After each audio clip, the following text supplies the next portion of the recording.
Hello friends, back to my YouTube channel. আবার প্রতিবারের মতো নিয়ে চলে এসেছি একটা নতুন ভিডিও।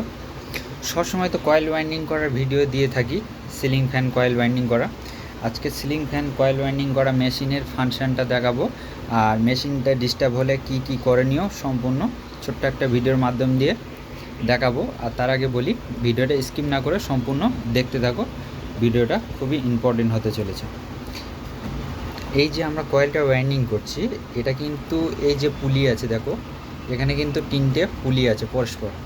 এই যে তিনটে পুলি, এই তিনটে পুলি কিন্তু এখানে কাজের জিনিস। এইটা ভায়া হয়ে এখান থেকে তার তুলে দিচ্ছে এখানে, এখান থেকে তার যোগান দিচ্ছে এখানে, এখান থেকে যে আকৃতি ঘুরবে সেই আকৃতিতে তারটাকে এখান থেকে সাপ্লাই দেবে। এবার আসি, এই যে বিয়ারিংগুলো নষ্ট হলে বা পুলিগুলো বারবার যখন দেখা যাচ্ছে অনেক সময় মেশিনের তার কেটে যাচ্ছে, বারবার এই যে তারগুলো ওয়াইন্ডিং করা তারগুলো কেটে যাচ্ছে বারবার, অনেকেই কী করে সেই পুলিগুলো চেঞ্জ করে না, সেই পুলিগুলো চালানোর চেষ্টা করে। তাই আজকে বলে দিচ্ছি পুলিটা কিভাবে চেঞ্জ করতে হবে ছোট্ট একটা ভিডিওর মাধ্যমে। তার আগে বলি, যদি ভিডিওটা দেখে ভালো লেগে থাকে তাহলে একটা লাইক করবেন আর বেশি বেশি করে শেয়ার করার চেষ্টা করবেন। চলো কথা না বাড়িয়ে ফার্স্ট দেখায় আজকে যেটা ঘটলো আমার সামনে। মেশিনটা ডাইরেক্ট হয়ে গেছিলো, এই যে অফ সুইচটা ওপরে করে দিয়েছি, তার সত্ত্বেও মেশিনটা অটোমেটিক ঘুরেই যাচ্ছে। কি প্রবলেম হয়েছে চলো দেখিয়ে দিই। এখানে দেখো মেশিনটাকে আমি ওপেন করে নিয়েছি। এই যে কন্ট্যাক্টটা এখানে দেখতে পাচ্ছ, দুটো কন্ট্যাক্ট আছে।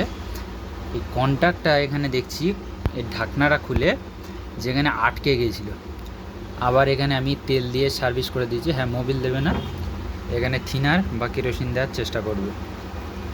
আর এখানে দুটো ফিউজ আছে, এই দুটো ফিউজ, এই ফিউজগুলো অনেক সময় উড়ে যায়, এগুলো দেখে নেবে। এইভাবে মেশিনের ফাংশানে এমন কিছু নেই, এর ভেতরে কিছু নেই, দুটো কন্ট্যাক্ট, দুটো ফিউজ, এখানে কানেক্টিং বোর্ড, আর এটা হচ্ছে কি অন অফ, এটা আউটসাইডে। আর একটা জিনিস দেখে, আর এই মিটারের ফাংশানটা, এই দুটো জিনিস যদি জেনে রাখো আর মেশিন চালানো কোনো সমস্যা হবে না। হ্যাঁ, এটা তো ফার্স্ট, এটা সেকেন্ড, এটা হচ্ছে গিয়ে মানে অল্টারনেট, যেটা ফার্স্ট ওটা সেকেন্ড আছে, এটাকে আমি এখন ফার্স্ট করে দেবো। এই ফার্স্ট করে দিলাম, এটা হচ্ছে রিসেট, 0 করে দিলাম। এবার আসি, এখানে দেখতে পাচ্ছ আমার একটা পুলি আছে, পুলিটা দেখো এখানে বিয়ারিংটা ভেঙে গেছে। তো এটাকে আমরা চেঞ্জ করছি, কিভাবে চেঞ্জ করছি ছোট্ট একটা ভিডিওর মাধ্যম দিয়ে দেখাচ্ছি, দেখতে থাকো। এখানে দেখতে পাচ্ছ এই সিএজের অরিজিনাল বিয়ারিং নিয়ে এসেছি, আর এটা হচ্ছে পুলি, এটাকে বলা হয় পুলি গার্ড। আর এখানে দেখতে পাচ্ছ সমস্ত সিলিং ফ্যান কয়েলগুলো যেগুলো ওয়াইন্ডিং করার জন্য আমি রেখেছি, পুরো যোগান পুরো সেটিং করে নিয়েছি, পেপারগুলো ভরে কমপ্লিট করে নিয়েছি।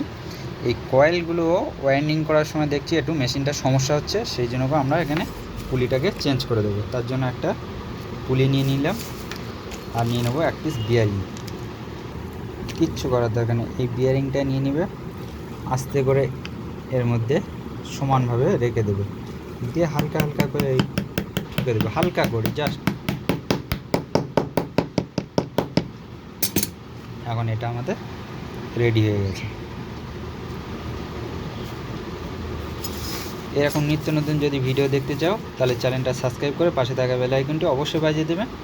আর যদি ভিডিওটা দেখে ভালো লেগে থাকে তাহলে একটা লাইক করবেন আর একটা শেয়ার করবেন, আর ভিডিওটা কেমন লাগলো অবশ্যই কমেন্ট করে জানাবেন। চলো আমরা এখন এটা মেশিনে সেট করে দেবো। তোমাদেরকে একটা জিনিস ভালো করে দেখায়, আমি কিন্তু এখনও চেঞ্জ করিনি, তোমাদেরকে একটা প্রমাণ দেখায় যে এই বিয়ারিংটা এমন ভেঙেছে যে এর মধ্যে থেকে জেটগুলো ক্যাপগুলো বেরিয়ে চলে এসছে। আর পুলি কখন চেঞ্জ করবে, পুলি দেখবে এই যে দেখো একটা দাগ হয়ে গেছে, ডট ডট টাইপের 3টে দাগ হয়ে গেছে, এখানে এই দাগের মধ্যে যখন কিন্তু তার ফেঁসে যাবে তখন তার কেটে যাবে। চলো এটাকে আমরা গার্ডও চেঞ্জ করব, পুলিটাকেও চেঞ্জ করব, শুধু আমরা জাস্ট স্ক্রুটাকে নিয়ে নেব, তাহলে এখান থেকে একটা গার্ডও নিয়ে নেব নতুন, এইভাবে সেট করে দিলাম। চলো এখন মেশিনের মধ্যে সেট করে দেবো।